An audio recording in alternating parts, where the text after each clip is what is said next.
বন্ধুরে বাবাজি রে, চট্টগ্রামের সোনামণিরা রে, সম্মানিত ওলামা ইকরামরা রে, স্কুল জীবনে স্কুলে পড়ি তখন আমি ক্লাস 10-এর ছাত্র, নিউ 10-এর ছাত্র। ইন্টারভেল হয়ে গেছে লেইজার, দেখি সঙ্গে সঙ্গে সব ছেলেরা অজু করিয়া নামাজে দাঁড়াই গেছে, আমি একাও মুসলিম। আমি স্কুলের দরজা ধরিয়া দাঁড়াইয়া দেখি মুসলমানরা কিভাবে নামাজ পড়ে। সব ছেলেরা যখন সেজদায় চলিয়া গেছে, আমার মনের কথা জানে কে? না পিসে বুজুরেও জানে? কয়েন হাত জাগাইয়া, কয়েন হাত জাগাইয়া, কয়েন হাত জাগাইয়া। কে জানে আব্বা, কে জানে? খবরদার বাবা, মনে রাখো, ইমানে কেরাসিন লাগাইও না, ইমান গান্দা বানাইও না, ইমান পচাইয়ে দিও না। তুমি মুসলমানের ঘরে হইছো, এই জন্য যদি আল্লাহকে সেজদা দাও, কিয়ামত কায়েম হয়ে গেলে একটা নেয়ামতের শুকরিয়া আদায় করে শেষ করবার পারবি না। গালি দিয়া লাভ কি? অপছন্দ করিয়া লাভ কি? এইসব আলেমেরে গালি দিয়া লাভ কি বাবা? খোদার কসম, তারা নিজের স্বার্থের জন্য কিছু বলে না। এমন একদিন আইসা যাবে বাবা, আফসোস করলে আর কোনো লাভ হবে না। আমার রাহাবের কামেল মুর্শিদ মুকাম্মেল বলতো, বাবারে দুনিয়ার মামলা একবার ঠকলে দ্বিতীয় মামলার সানি করিয়া আবার জেতার আশা আছে। দুনিয়ায় এক ব্যবসা করিয়া ঠকলে আর একটা ব্যবসা করিয়া জেতার আশা আছে। দুনিয়াতে মানুষ একটা বিবাহ করিয়া ঠকলে তালাক দিয়া আর একটা বিবাহ করিয়া জীবনে সুখ শান্তি পাওয়ার আশা আছে। কিন্তু মৌতের মামলা, কবরের মামলা, হাসরের মামলা, মিজানের মামলা, মামলা পুলসিরাতের মামলা এমন মামলা, তার মধ্যে মৌতের মামলায় যদি কেউ একবার ঠকে যায়, এই মামলায় আর আপিল করার কোনো সুযোগ নাই। সব ছেলেরা যখন সেজদায় চলে গেছে, আমি একা একা চোখের পানি ছেড়ে দিয়ে বলি, মালিক এরা যেভাবে সেজদা দেখো, আমাকে একটু এইভাবে সেজদা দিবার তৌফিক দিয়ে দাও। হর গরিদনে কো তু তৈয়ার হয়, সুনা মাঙ্গে উসসে তু বেজার হয়। সোনামণিরা, দুনিয়ার মানুষ চাইলে বেজার হয়, আমার এমন আল্লাহ না চাইলে আল্লাহ বেজার হয়। আল্লাহর কাছে গোপনে বলছি, মালিক ওদের মতো সেজদা দেওয়ার তৌফিক দিয়া দাও। মালিক যে তখনই কবুল করছে তা তো আর বুঝি নাই। বাকি 4 পিরিয়ড করিয়া 8 পিরিয়ডে 4:30 বাজে গেছে। বইয়ের গাড়ি বগলের মধ্যে নিয়ে বাড়ির দিকে যাইতেছি, ইসলাম কিন্তু এখনো কবুল করি নাই। রাস্তা দিয়ে যাইতেছি, দেখি চোখের মধ্যে টুপিওয়ালাদের দেখতেছি, মনে করতেছি আমার উপর কেউ জাদু করছে, আমার চোখ এরকম মুছতেছি। তারপরে দেখি টুপিওয়ালা লোকেরা সেজদায় পড়িয়া রইছে। সামনে গিয়া খালের পানি দিয়া চোখ ধুইছি, দেখি এরপর চোখের মধ্যে টুপিওয়ালারা সেজদায় পড়িয়া রইছে। পাগল হইলাম নাকি? বাড়িতে গায়ে বইগুলা টেবিলের উপর রাইখা মাকে বলছি, মা ভাত দাও। মা বলে, ভাত তো দিয়েই রাখছি। ভাত খাইতেছি, মুখে ভাতের লোকমা দিই, দেখি চোখের পাতার মধ্যে কারা জানি সেজদায় পড়িয়া রইছে। ভাত খাইয়া মাকে কিছু বলি না, ব্যাট নিয়ে খেলতে রওনা হইছি। খেলার মাঠে যাই খেলতেছি, কিন্তু চোখের মধ্যে দেখি কারা যেন টুপি মাথায় দিয়ে সেজদায় পড়িয়া রইছে। সন্ধ্যা পর্যন্ত খেলাধুলা করিয়া বাড়িতে এসে নাক মুখ দিয়ে বই নিয়ে পড়তে বসছি। এখন আমি আর বইয়ের অক্ষর আর দেখি না, আমি দেখি কারা যেন সেজদায় পড়িয়া রইছে। রাত্র 11:15 বাজে গেছে। মা ডাক দিয়ে বলে, রাতের খানা খেয়ে নাও। রাতের খানা খাইতে গেছি, মা ভাত দিছে, গোশত খাই, মাছ খাই, কিন্তু দেখি চোখের পাতার মধ্যে কারা যেন সেজদায় পড়িয়া রইছে। ভাত খাইয়া বিছানায় শুইতে যাইয়া চক্ষুটারে বন্ধ করছি, কিন্তু চক্ষু বন্ধ করলে চোখে ঘুম আসে না। দেখি কারা যেন সেজদায় পড়িয়া রইছে। আল্লাহ, দিন চলে যাইতেছে, 1 দিন 2 দিন 3 দিন। হঠাৎ একদিন সন্ধ্যাবেলা দেখি আমাদের স্কুলের হেড মাওলানা সাহেব, যিনি ইসলামিয়াত পড়াইতো, উনি আমাদের বাড়িতে আসছে। বাবা একজন বিজ্ঞ চিকিৎসক ছিল। আইসাই হুজুরকে আসতে দেখে আমি দৌড়ে গেছি, হুজুর কি ব্যাপার, আসছেন কেন আমাদের বাড়িতে? হুজুর ডাক দিয়ে বলে, তোমার আব্বু কোথায়? আমি বলছি, জালকাঠি গেছে। কখন আসবে বলতে পারি না, তখন তার মোবাইলের যুগ ছিল না। হুজুরের হাত ধরে নিয়ে গেছি ভিআইপি রুমের মধ্যে, হুজুরকে বসতে দিছি। একটা দৌড় দিয়ে মায়ের কাছে গেছি, মা আমাদের হুজুরে আসছে। কই তোমাদের হুজুর আবার কি? আমি বলছি, মাদ্রাসার হুজুরে আসছে, স্কুলের হেড মাওলানা সাহেব হুজুরে আসছে। আমাদের পারিবারিক স্ট্যাটাস ছিল সবাইরই একটু মেহমানদারি করতো। মুসলিমাত জেনারেল মেহমানদারি দিলে হবে না, আমার হুজুরকে ভিআইপি মেহমানদারি করতে হবে। মা বলে, আবার ভিআইপি কি? তোমার যা খুশি নিয়ে যাও। ভালো ভালো নাস্তা ট্রেতে করে হুজুরের কাছে নিয়ে গেছি। তখন আমি ইংলিশ প্যান্ট পরা, হাফ হাতার গেঞ্জি আমার। হুজুরকে ট্রেতে নিয়ে নাস্তা দিছি। হুজুরকে বলি, হুজুর নাস্তা খান, বাবা আসলে আপনার চিকিৎসা করবে। দেখি হুজুরের নাস্তা ধরে না, দেখি দুই চোখ দিয়ে দর দর করিয়া পানি পড়তেছে। আমি ভয় পেয়ে গেছি। হুজুরের পিছনে গিয়া হুজুরের পিঠে হাত দিয়ে বলি, হুজুর কাঁদেন কেন, কি হয়েছে? পেটে ব্যথা করে না মাথা ব্যথা করে? কোথাও যদি সাধারণ কোনো সমস্যা হয়ে থাকে, আমি ফার্স্ট এইড আব্বার সাথে থাকতে থাকতে শিক্ষা ফেলাইছি। আমি আপনাকে পেটে ব্যথার ঔষধ দিলে, মাথা ব্যথার ঔষধ দিলে আপনি ভালো হয়ে যাবেন। এরপর বাবা বাড়িতে এসে ইনভেস্টিগেশন করি, আপনাকে অ্যাপ্রোপ্রিয়েট ঔষধ দেবে। হুজুর আমাকে এইভাবে টান দিয়াম, কাছে নিয়ে কয়, বাবা পেটেও ব্যথা করে না, মাথায়ও ব্যথা করে না। আমি বলি, তাইলে হুজুর কাঁদেন কেন? হুজুর বুকের উপর হাত দিয়ে কয়, নিজের বুকে নিজে হাত দিয়ে কয়, আমার কলিজা ব্যথা করতেছে। আমি বলছি, সর্বনাশ হুজুর, এটা আমি পারবো না, বাবা আসবে, ইনভেস্টিগেশন করবে, তারপরে আপনাকে চিকিৎসা দিবে। আমি অনেক সুন্দর ছিলাম, চেহারা অনেক ভালো ছিল, ইংলিশ প্যান্ট পরা, হাফ হাতার গেঞ্জি গায়ে, সকসকে আমার চেহারা ছিল। হুজুর আমাকে এইরকম টান দিয়া বুকের কাছে লাগাই বলতেছে, ডাক দিয়ে বলে, কোন কলিজা ব্যথা তা জানো? আমি বলছি, না হুজুর, তো আমি জানি না, বুঝি না, কলিজা তো মানুষের একটাই থাকে। আমার মাথার উপরে হাত দিয়ে বলতেছে, এত সুন্দর করিয়া তোমাকে মালিক বানাইয়া কেমনে জাহান্নামের আগুনে জ্বালাইবে? আমি জান্নাতও চিনি না, তখন জাহান্নামও চিনি না। আমি হুজুরকে জড়াই ধরিয়া বললাম, হুজুর তাইলে আপনি দোয়া করেন আমার মালিক যেন আমাকে জাহান্নামের আগুনে জ্বালায় না। হুজুরের দেখলাম দুইটা হাত উঠায় বলে, মালিক ও,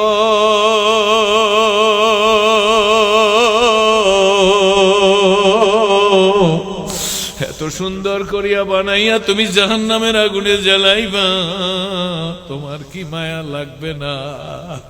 হাত বুকের সাথে লাগাই আমাকে বলে, খবরদার, তোমার কওমের কেউ যেন জানে না। বলছি, না হুজুর, কেউ জানবে না। চট্টগ্রামের বাইরা ওই সিরাজি ঘর থেকে বেরিয়ে আসছে।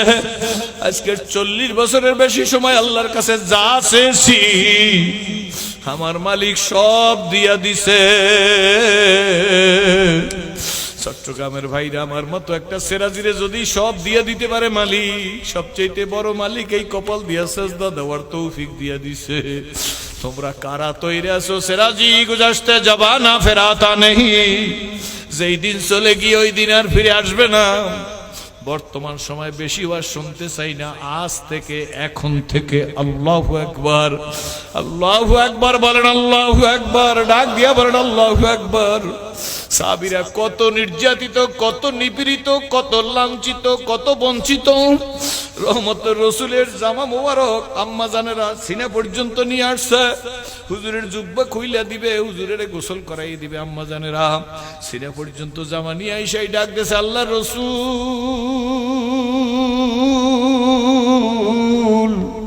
এত বসন্তের দাগ কেন আপনার শরীরের মধ্যে? আল্লাহ নবী ডাক দেখে, আমার বিবিরা, এগুলা বসন্তের দাগ না, কলেমার মহব্বতের দাগ। আম্মা জানেরা ডাক দিয়ে বলে, আল্লাহ রসুল, কলেমার মহব্বতের দাগ কি বুঝবার পারি নাই। আল্লাহ রসুল বলে, আমার বিবিরা আমি আমার পালিত পুত্র যায়েদ বিন হারেসাকে নিয়াম তাইফের ময়দানে কলেমার দাওয়াত দিতে গেছিলাম। দাওয়াত তো কবুল করেই নাই, বরঞ্চ কায়েমি স্বার্থবাদীরা, তাগুদেরা, খোদাদ্রোহীরা রাস্তার থেকে ধারালো পাথরের ছোট ছোট কুচি টোকাইয়া ছেলেদের হাতে দিয়া নিজেরা পর্দার ভিতরে গিয়া ছোট্ট ছেলেদেরকে লেলিয়ে দিছে, মদিনার ওই পাগলের গায়ে পাথর মারো। আল্লাহ রসুল বলেন, হ্যাঁ আমার বিবিরা, ছোট্ট ছোট্ট ছেলেরা পাথরের খুশি নিয়ে আমার গায়ে মারার জন্য দৌড়ে আসছে। আমার পালিত পুত্র যায়েদ বিন হারেসা হাত জায়গায় বলে, ছেলেরা কার গায়ে পাথর মারবি? ছেলেরা বলে, যায় সরে যাও, আমরা মদিনার ওই পাগলের গায়ে পাথর মারবো। যায়েদ বলে, ছেলেরা কারে আজকের পাগল বলো? কুল মাকলুকাত একদিন যার জন্য পাগল হয়ে যাইবে। রহমতের রসুলের গায়ে পাথর মানিস না, বরঞ্চ আমি যায়েদের গায়ে পাথর মারিয়া জমিনের মধ্যে শেষ করে দেই। ওই পাথরের কুচি দিয়ে আমারে দাফন দিয়া দে, তবু রহমতের রসুলের গায়ে পাথর মারিস না। আল্লাহ নবী বলে, না, ছেলেরা যায়েদকে ধাক্কা মারিয়া সরাইয়া বৃষ্টির মতো আমার গায়ের মধ্যে পাথরের কুচি মারছে। আল্লাহ নবী বলে, আমার বিবিরা, ওই পাথরের কুচি চামড়া ভেদ করে আমার গোস্তের মধ্যে ঢুকে গেছে। একবার দুইবার না, কয়েকবার বেহুশ হয়ে গেছি। শেরবার জায়েদ আমারে কোলে করি একটা আঙ্গুরের বাগানে নিয়ে গেছি, উঁচা জায়গায় নিয়ে জায়েদের রানের উপর আমার মাথা রাইখা আমি বেহু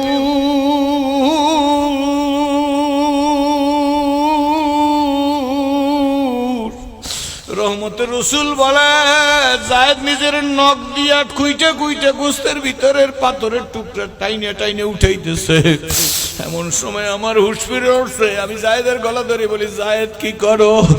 জায়েদ ডাক দিয়ে বলে, হুজুর পাথরের কুচি গোস্তের মধ্যে ঢুকে গেছে, আমি নখ দিয়া টাইনে বের করি। চট্টগ্রামের সোনামণিরা শোন, আল্লাহর নবী জায়েদকে জড়াই ধরে খায়, জায়েদ আর জোরে টান দিস না, আমার কলিজা সিরিয়া যাইতেছে রে বন্ধু। আমার নবী ডাক দিয়া বলে, আমার বিবিরা এইগুলা কলেমার মহাব্বতের দাগ, টাইপের পাথরের কুচি শরীরে ঢোকার দাগ। ও সম্মানিত ওলামা ইকরাম, গালি দিলে কিছু আসে যায় না, মারলে কিছু আসে যায় না। আমি আর সামনে বেশি সময় কথা বলবো না। বুকে কে তৈরি আছেন? সেরাজি তুমি বইলা গেছো, এই জীবন যদি যায়, জীবনে যদি নির্যাতিত হওয়া লাগে, নিপীড়িত হওয়া লাগে, জীবন যদি দেওয়া লাগে, নবীর এই দাঁত ভাঙা ইসলামের জন্য দেব। নবীকে ভালোবাসবো, দলাদলি করবো না, কাউকে ঘৃণা করবো না, কাউকে গালি বন্ধ করবো না, কারোর সাথে দলাদলি করবো না, আলেমদের হিংসা করবো না, আলেমরাও আপনাদের হিংসা করবে না। মুরির মোয়ার মতো মিললে আল্লাহ এক কাতারে দাঁড়ায় নবীর সাথে নিত থাইকে আল্লাহর জান্নাতে যাইতে চাই কারা? হাত জাগাইয়ে বলেন, আল্লাহ আল্লাহ তুমি কবুল করিয়া নাও।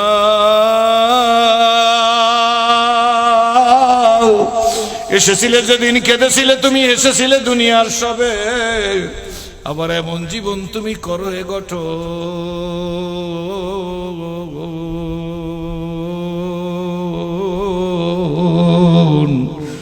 মরিলে হাসিবে তুমি, কাঁদিবে ভুবন। ইয়া বলুন, ইয়া আইয়ুহাল্লাযীনা আমানু লা তুলহিকুম আমওয়ালুকুম ওয়ালা আওলাদুকুম আন যিকরিল্লাহ। আল্লাহু আকবার। কার কথা, কার কথা, কার কথা? এ সোনামণিরা, আমি মোনাজাত দিব একটু পরেই, কয়েক মিনিটের মধ্যে। বেশি ওয়াজ না, বেশি ওয়াজের মধ্যে কোনো ফায়দাও নাই। কি বলেন, ঠিক নেবে? ঠিক। আল্লাহর পাগল, আমি মনটা ফুরে দেখতে চাই। আল্লাহ এখন থেকে আমার কি দাবি আছে না নাই? আপনাদের আপনাদের দাবি আছে? হাত জায়গায় কন, হাত জায়গায় কন, দাবি আছে? যদি আমার দাবি থাইকে থাকে, আজকের থেকে, এখন থেকে, পিছনের কথা সব শেষ, এই মুহূর্ত থেকে কে কে ওয়াদা দিতে পারেন? সেরাজি, তুমি তো ইসলামের ঘরে ছিলে না, তোমারে আল্লাহ ইসলাম দিছে, তুমি অমুসলিমের ঘরে জন্মগ্রহণ করছো, তুমি আমাদের দাওয়াত দিয়া গেলা, তাহলে ঠিক আছে, এখন থেকে আর কোনদিন ইচ্ছাকৃত বলেন, বলেন মুখ খুলে, ইচ্ছাকৃত, আবার বলেন ইচ্ছাকৃত, বুঝে বললেন ইচ্ছাকৃত এক ওয়াক্ত নামাজ ছাড়বো না। কারা পারেন? আল্লাহ তুমি কবুল করো, আল্লাহ তুমি কবুল করো। আলহামদুলিল্লাহ বলে হাত নামান। এরপরও দিলটা ঠান্ডা হয় না। এরপরে আমি আর দেখতে চাই কোন কোন যুবক সোনামণি দাঁড়াইয়ে বলবা, আজকের ওয়াদা দিলাম। কে হাসলো আর কে কি বললো তাতে কিছু আসে আর যায় না। কোন পীরের মুরিদ বা বুরিদ না, একটু আগেও গাঁজা খাইছি, ফেন্সি খাইছি, নামাজ পড়ি নাই, কোনো দাবি নাই যুবক। এই এখন থেকে বলবেন যে আগামী ওয়াক্ত থেকে এক ওয়াক্ত নামাজ ছাড়বো না। কারা পারেন? দাঁড়াইয়ে বলেন, আল্লাহ তুমি কবুল করো। জোরে কর আল্লাহ নাবিন। ইয়া আল্লাহ, মনটা ভরিয়া গেছে, মনে হয় আজকের মাহফিল আল্লাহর দরবারে কবুল হয়ে গেছে। আলহামদুলিল্লাহ বইলে বৈশা পড়েন, মাবুদ গো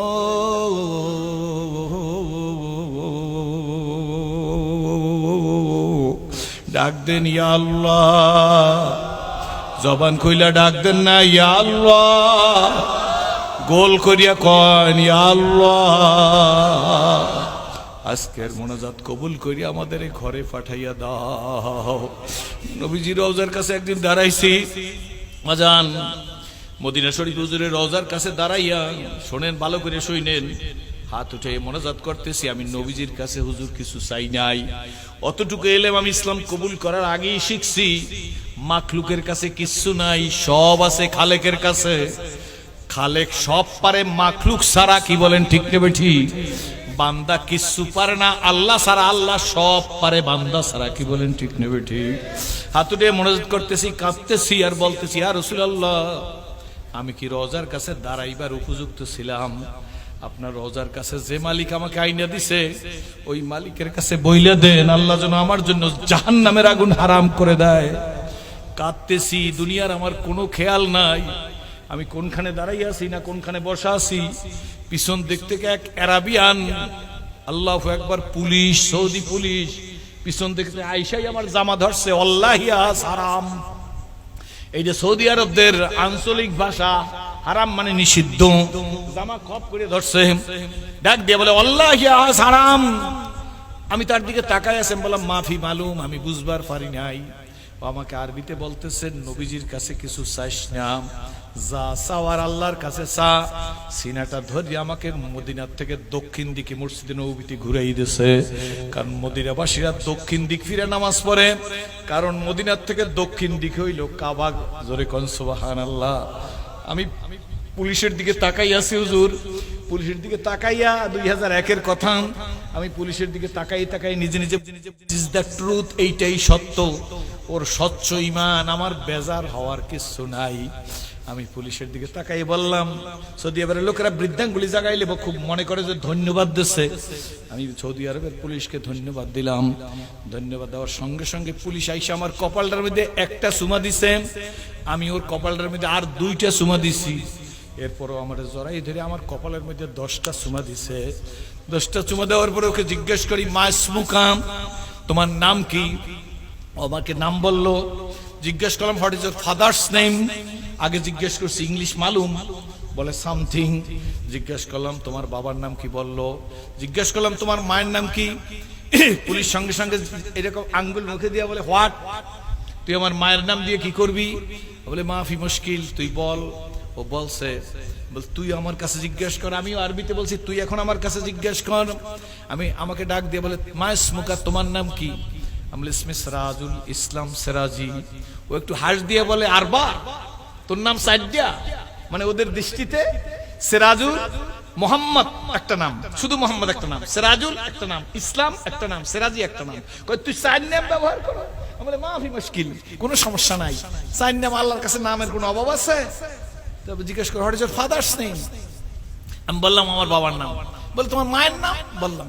এখনো মদিনার মসজিদের মধ্যে ওইসা আঙ্গুল কামড়ায় বলে মাফি মালুম মুশকিল কাতির। আমি বুঝি না, অনেক সমস্যা। মুশকিল কাসির বলি না, ওরা কাসির বলে না, ওদের আঞ্চলিক ভাষা বলে কাতির। আমরা বলি না আঞ্চলিক ভাষা, মুশকিল কাতির, মাফি মালুম, সিরাজুল ইসলাম সিরাজি। বাবার নামটা শুনে কয়, মায়ের নাম ওফ। আমি বলি মাফি মুশকিল, আমি রিভার্টেড মুসলিম। রিভার্টেড? আমাকে বলে রিভার্টেড মুসলিম, কনভার্টেড মুসলিম? আমি নাম জি হ্যাঁ। সিরাজুল ইসলাম সিরাজি। তা আমি বললাম, ওকে ডাক দিয়া বললাম তুই আমার জন্য দোয়া কর। তো আমার দিকে তাকাই আছে, তখন আমি কাঁদতেছি। মদিনার রওজা তো কাছে, চুম্বক কাছে থাকলে তো লোহাকে আমি কাঁদতেছি। ও মনে করছে রিভার্টেড মুসলিম, ন মুসলিম, ও মনে আর্থিক অসচ্ছলতায় ভুগতেছে। তো আমাকে পুলিশ ধরে বলে সিরাজুল ইসলাম তুই কাঁদিস না, তুই ন মুসলিম, নবীজি রওজা এসেছো। আমি মদিনার পুলিশ, পুলিশ হলে কি হবে, আমি বড় ফ্যামিলির ছেলে, আমার যত সম্পদ আছে তোরে আল্লাহর রাস্তায় দিয়ে দেবো, তোকে সব দিয়ে দেবো। আমি পুলিশকে ইংলিশে বললাম, পুলিশ আমি তোর সম্পদ নিতে আসি নাই, আমার বাবা রেজিস্টার ফিজিশিয়ান, বাংলাদেশে আমার বাড়ি, কোটি কোটি টাকার সম্পদের মালিক আমিও ছিলাম। আমার ডাক দিয়ে বলে তাহলে তুই কাঁদো কেন? আমি বলছি আমি কাঁদি কেন, তোর কাছে কি বলবো, তোর কাছে কি বলবো? বল তুই কাঁদো কেন? তুই কাঁদিস না, আমার বাবার কাছে তোকে নিয়ে যাব। আমার বাবা সৌদি আরবের বড় একজন মুদির, তুই ইংলিশে বলবি। আমার বাবা ইংলিশ বোঝে না, ও বলতেছে আমার বাবা ইংলিশ বোঝে না, আমার বাবার কাছে তুই ইংলিশে বলবি, আমি ট্রান্সলেট করে আরবিতে বুঝাই দেবো। আমার বাবা যদি তোর কথা বুঝে, আমার বাবার যা আছে আমার মনে হয় 1 মিনিট দেরি করবে না, সব তোরে দিয়ে দেবে। আমি বললাম দেখ তোর সম্পদ নিতে আসি নাই, তোর বাবার সম্পদ আমি নিশে আসি নাই। বলে তুই কাঁদো কেন? আমি বলি কাঁদি কেন জানুনি, শোন আমার মনটায় চাইছে ওই জায়গাটায় যাইয়া আমি একটু মোনাজাত করবো। কোন জায়গায় যাবি তুই? আরবিতে বলতেছে। আমি ওই জায়গাটা যাব, তাহলে লাভ হইবি কি? আমরা লাভ কি হবে তুই বুঝবি না। আমি নবীজির সাথে একটু মন খুলে কথা বলবো, আমার পাগলামি কথা আর কি। ওকে ডাক দিয়ে তাল সোরা সোরা তাড়াতাড়ি আয় নিয়ে গেছে। দাঁড়া করাইয়া ডাক দিয়ে বলে, সিরাজুল শোন, এখানে দাঁড়ান যায় না, হজের মৌসুমে কাউকে দাঁড়াইতে দেন, আমার পাওয়ারে দাঁড়াইতে দিলাম। এখানে বসে অল্প তেলাওয়াত করবি, দুরূদ শরীফ পড়বি, অল্প ছোট্ট দোয়া করি, এখান থেকে চলে আসবি, খবরদার বেশি দেরি করবি না। এখানে কোনোদিন জাহামা করা যায় না, এখানে গঞ্জাম করা যায় না, তাড়াতাড়ি। এরপরে তোরে ওয়াদা দিলাম, তুই যতবার মদিনে আসবি, যেখানে রাজা বাদশারা গিয়া নবীজি রোজা জিয়ারত করে, সেইখানে আমি তোরে নিয়ে যাব। এই আমার কাঠ নে। ওকে কাঠটা আমি পকেটের মধ্যে রাইখাম। আমি একটু তেলাওয়াত করে দুরূদ শরীফ পড়ে হাত উঠাইছি, হাত উঠে কাঁদতেছি। এর মধ্যে ফিরে আসছে, ডাক দিয়ে বলে, সিরাজুল শোন, আমি আবার আসছি তোর কাছে, আমি দোয়া চাই, তুই আমার জন্য দোয়া করবি। আমি বল, তুই পাগল নাকি? তোর পায়ের জুতার যে দাম আছে, রওজার কাছে থাকো, তোর জুতায় যে ধুলি তার দামও তো আমার নাই। ও আমার মুখটা এরকম চাইপে ধরছে, ডাক দিয়ে বলে, এমন কথা বলতে নাই। একদিকে তুই রিভার্টেড মুসলিম, অপরদিকে তুই দুইফুর রহমান, আল্লাহর মেহমান, তুই এ কথা বলবি না। কেন আসছি জানো? আমার একটা দরখাস্ত আছে তোর কাছে। আমি বলি, হোয়াট? তোর আবার দরখাস্ত কি আমার কাছে? আমার দরখাস্ত আছে তোর কাছে? না না, আমি পুলিশ, আমি যখন পুলিশ ডিউটি করতে আসি, আমার আব্বার আম্মারে দুই পাশে বসাই, আমার আব্বার চেহারার দিক তাকাই, আম্মার চেহারার দিক তাকাই। আব্বা আমারে বলে, আমার মাকে খোসা দিয়ে বলে, ওই আমার পাগলা ছেলে কেমনে তাকাই আছে দেখো। এরপরে মায়ের কপালে একটা চুমা দিই, বাবার কপালে একটা চুমা দিয়ে আমি মসজিদে নববীতে ডিউটিতে আসি। ওর এই কথা শুনে আমি বললাম, তাহলে তুই কি বলতে চাও? তোর কাছে বলি, তুই আম্মার আব্বা এবং আম্মার হায়াতের জন্য দোয়া করবি, আমি যেন বেশি বেশি আবার আব্বা আম্মাকে দেখতে পারি। আঙ্গুল দিয়া বলে, ওই রওজা আলা কি বলছে জানুনি? আল্লাহু আকবার। নবীজি রওজার কাছে তো রওজা, কয় ওই রওজা আলা কি বলছে জানুনি? ও কিন্তু আরবিতে আমাকে বলতে আছে, সেগুলো বললে আপনারা বুঝবেন না। বলে, বল। ওই রওজা আলা বলছে, মায়ের নজর, মায়ের চেহারার দিকে একবার মহব্বতের নজরে তাকাইলে একটা কবুল হজের সওয়াব হয়। বাবার চেহারার দিকে তখন আমি অভিভূত হয়ে গেছি, আমি জোরে কান্না শুরু করছি। আমি বলে, শোন মদিনার পুলিশ, তুই আমার কাছে তোর আব্বার আম্মার জন্য দোয়া চাও। আর আমি 40 বছর, তখন বলছি অল্প কম বলছি, যে আমি এত বছরের মধ্যে আমি আমার মা বইলা ডাকি নাই, বাবা বইলা ডাকি নাই। মদিনার পুলিশ আমার মুখের মধ্যে চুমা দিয়েছে, কপালের মধ্যে 10টা চুমা দিয়ে বলে, সিরাজুল কাঁদিস না, বরঞ্চ দোয়া কর এক জান্নাতের মধ্যে যেন সবাই একত্রে থাকতে পারি। চট্টগ্রামের বাইরে কোনো দলাদলি নাই, হাত দিয়া কয়েন না করবো না, কয়েন হাত দিয়া কয়েন না, দলাদলি করবো না, হাত দিয়া কয়েন হিংসা করবো না, হাত দিয়া বলেন গীবত করবো না, হাত দিয়া বলেন কারণে গালাগালি করবো না। আমি পায়ে হাত দিয়া গেলাম, সবাই মিলেমিশে থাকবো। যদি পরীক্ষা করতে চান আমারে বসাই রাখেন।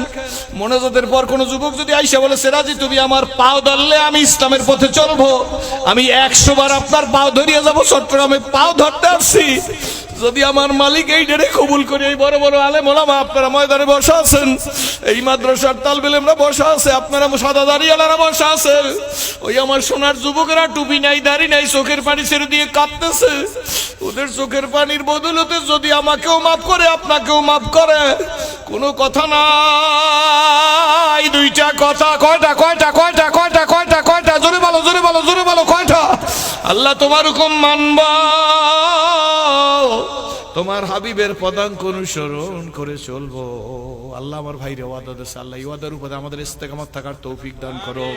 আল্লাহ পবিত্র অন্তর নিয়ে তোমার কাছে যাওয়ার তৌফিক দান করো। আমার জন্য দোয়া করবেন, আমিও দোয়া করি। অনেক রাত্রের ওয়াজ আমি অ্যাডজাস্ট করতে পারি না। যদি আপনার এলাকায় আবার আসি, আপনাদের সাথে প্রাণ খুলে কথা বলবো। আপনারা খুশি আছেন তো? জোরে বলেন। সবাই খুশি আছেন? হাত জায়গায় বলেন যুবকেরা, হাত জায়গায় বলেন আলহামদুলিল্লাহ। আমি আসলে আপনারা আসবেন তো? আমি যদি আপনাদের এলাকায় আসি, আপনারা আসবেন না? আসবেন না? না আমাকে কোনো দলের ফালাইবেন?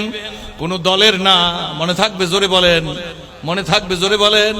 আপনার পরীক্ষা করে বলেন, হুজুর আমার এলাকার একটা গাঁজাখোর, একটা মদখোর, একটা ইয়াবাখোর, একটা সুইপার, তার পাও ধরা লাগবে। আমি যদি পাও ধরে না যাই, আপনার জুতা আমার গালে মারিয়ে দেবেন।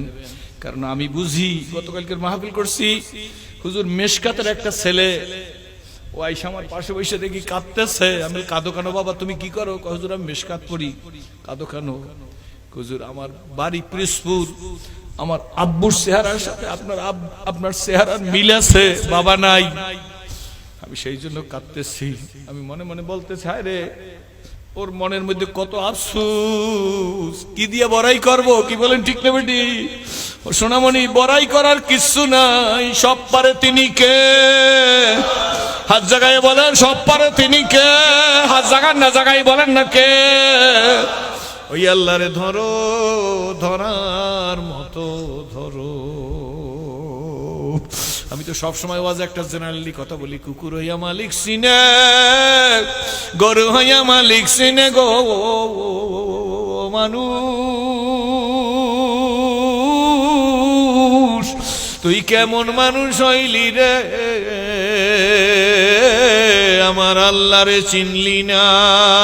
আল্লাহ তুমি আমাদেরকে তোমাকে চিন্না কবরে যাওয়ার তৌফিক দান করো। জোরে বলেন আল্লাহুম্মা আমিন।